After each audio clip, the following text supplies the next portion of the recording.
Hello students, this is Ismail and today we are going to learn one of the important aspect of biochemistry, that is amphibolic nature of citric acid cycle.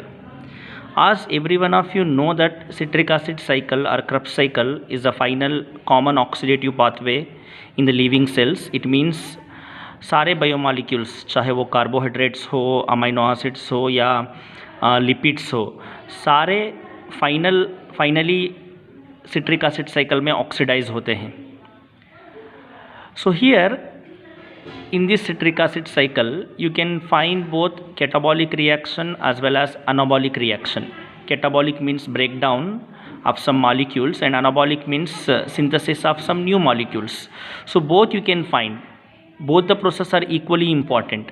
So as you can find, both these processes are going on in this citric acid cycle, so it is considered as amphibolic in nature. So in this cycle you can find some of the intermediates like oxaloacetate, you can find oxaloacetate or alpha ketoglutarate. So both these intermediates of TCA cycle are very important in the synthesis of amino acids like aspartate and glutamate, which are further utilized in the synthesis of nitrogen bases like purines and pyrimidines, which are nucleic acids. In the synthesis of DNA and RNA they are very helpful.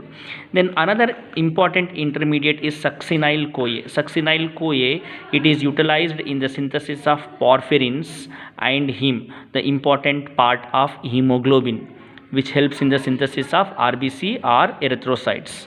And the mitochondrial citrate, the citrate present in the citric acid cycle in the mitochondria, they are going to transport it into the cytoplasm, where it is utilized for the synthesis of fatty acids and steroids. Similarly, as I already told you that alpha ketoglutarate, it is useful for the synthesis of glutamate amino acids, which in turn helpful in the synthesis of purine, one of the nucleic acid.